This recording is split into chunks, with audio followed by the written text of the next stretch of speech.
Hi everyone, and welcome to my top 12 typography do's and don'ts. So this file is really a sneak peek into my course, the Witchy cover design course, and you can get this lesson for free. So I will leave a link to this exact X-Tile that you see right here so you can reference it. If you've never used X-Tiles, it's basically a website page. It works kind of like Notion, but 1,000 times better because it's prettier and it's easier to look at. So I will be updating this, and you'll see inside of here there's just one tab here for the font do's and don'ts, which we'll cover today.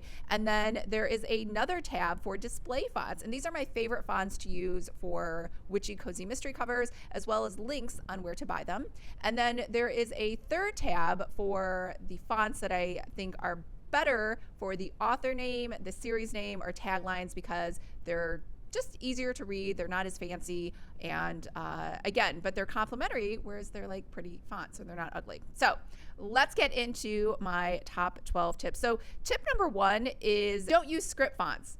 They're hard to read. Now, in general, just in the design world, in case you're wondering, script fonts have trended out, and they were so hot, like I want to say 8 years ago, and you know, when you think of rose gold, that was absolutely beautiful too. That is also trended out, and script fonts went right with it. So on covers anyway, even if they weren't, they were still in style, they're incredibly hard to read. So on all of these titles, these covers, which all these books sell very well, you can't really read the title, which maybe might be important or not, but I would avoid script fonts at all costs. Number 2 is don't use italics. So this font here is really not meant to be used as an all caps, and or even a font that's kind of like, it looks a little italic because it is slanted a little bit to the right. The spacing is a little off, and it just doesn't look very natural, and it doesn't flow. So again, I would just avoid those types of fonts. Number 3, do use glyphs sparingly. So these covers are absolutely gorgeous, and the glyphs that were done in this cover, the use of the letters with special little curves and little loop-de-loops is absolutely perfect. It complements the rest of the word in that title, and it looks really great on these signposts. It's very legible, and the effect is absolutely beautiful. So she did not use glyphs for every single letter, but she used them here and there just to make the overall aesthetic look pretty. Number 4 is do make sure the title is legible. So I'm not sure if you can read these titles. I can't read these titles. They're really hard to read. And so again, the best part of this cover is the author name. So that author name is bright and shiny, and you can read that in a second. And you know, maybe if you're a New York Times bestseller and people are like, I really need to read a Janet Ivanovich book, that is what is going to stand out. I'm actually not familiar with this author. Maybe she is like super popular and readers only care about her name. They don't care about the title. And if that's the case, I say that's okay too. And really, all of these rules, you can break them if you want to, or you think it's going to make the cover better. Don't use red for text. So in general, they've done studies on what is most legible to the human eye, and blue is the most legible color, which is interesting. It's like not too harsh like a black, but it's not too bright like a pink or a purple. So it's perfect. But red was notated as one of the most difficult colors to read just on its own. But here you can see it just kind of blends in. There's nothing wrong with it. It just doesn't really stand out. It's hard to read, even though the rest of the title is totally fine. Whereas here you can see they use red, but they use yellow for the title, and it's very easy to read. However, the author name, really difficult to read.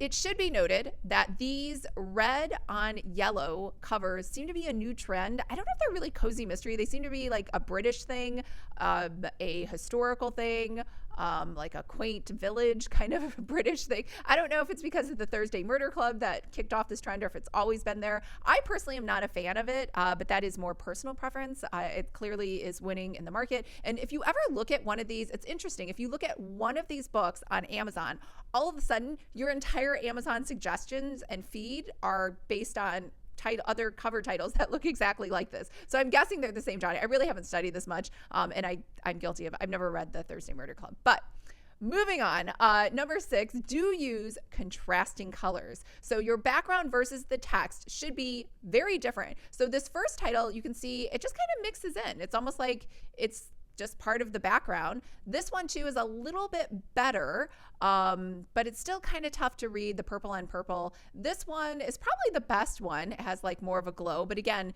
it's still kind of tough to read. And this last one, not very good at all.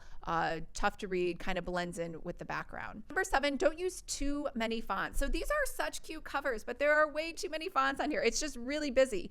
So we have I know you can't see it, but we have a font for the tagline at the top.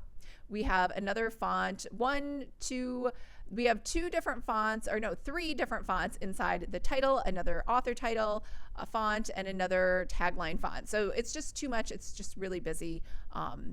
And again, I would almost say to these handwritten kind of less scripty fonts, those are not really good for titles either. I wouldn't use that either.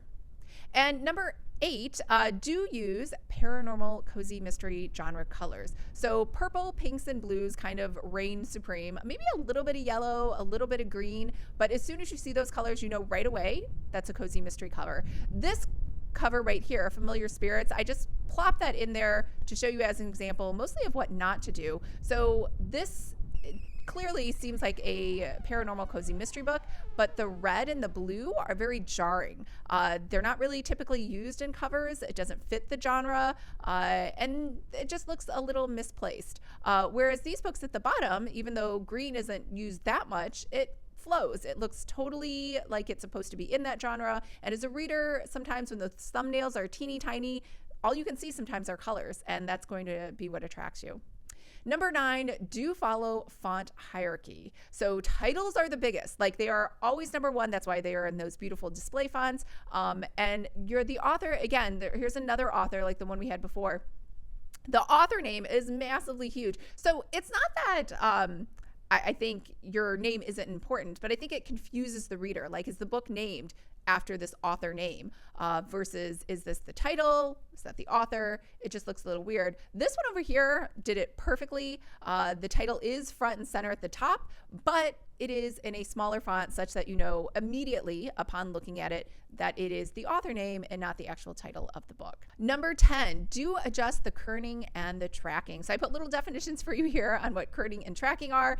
And some font, 2 things. 1, fonts come just how they are. They try to space them out evenly for you. And they are pretty close because most of the time the fonts are made because they think that you are going to, I don't know, write a paper or a document using this font. And some fonts, as you know, like the letter I, take up way less space than the letter T. And so sometimes the spacing might be a little off. So you might have to adjust something only between a few different letters versus adjusting the whole thing. So making sure that you understand kerning and tracking and how to use that on whatever software program you're using is really important. Titles are always all capital.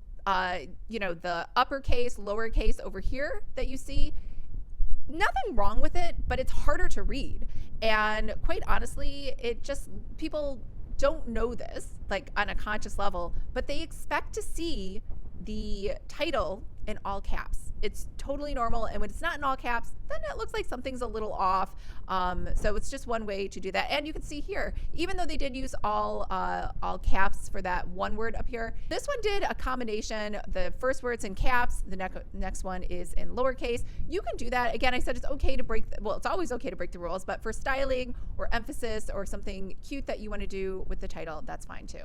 Do assume that yellow is always a great title font. Like, if you're ever in doubt and you're like, I just don't know what color to make this title font, make it yellow. Try it out. This one in the middle did like a yellow kind of gradient with a little bit of orange, it looks like. And this one over here has a little bit of a glow to it. So a little bit of metallic things. But yellow, for whatever reason, 1, it screams paranormal cozy mystery, and 2, it just looks good. It's like very easy to read and it stands out well. And I think it just does. It looks great on all covers. So I have a couple more bonus tips for you. First bonus tip is what looks great on social media does not always look great on titles. So, and I mentioned this before, just, put on a different hat when you are going to make a book cover title versus when you are going to make the title on a Facebook ad or any social media post or even a YouTube thumbnail. And bonus tip number 2, make sure it looks great, teeny tiny, itty bitty, because sometimes the way people are browsing and the way suggestions pop up on Amazon is it could be really, really small. And if you're on your phone, it could be even smaller, or a tablet. You just never know how people are going to consume your content. So if you ever look at billboard rules, they'll always say, I think it's like, it says the 6-second rule, but I still think that's pretty long, probably more like the 2-second rule. Like this first billboard is just terrible. It's like so many words. In general, whatever message you're trying to get by, it's impossible to read unless you happen to be just walking on the highway. This second one, you're on Diet Coke. That's easy. That's like super fast. Even if I didn't even read you're on, I just know it's Coke. It's an advertisement for Coke. Those are all of my 12 tips. And remember, this is a preview for one of the lessons in the Witchy Cozy Cover course, which you can sign up for the wait list. But make sure to download this. You can have this for free. And remember, it has all of the display fonts in there with links to them, as well as the author series fonts. And I'll keep adding to that. So I'll leave that in a link in the description below. I hope everyone's having a great and fabulous and wonderful day. And I will talk to you later. Bye.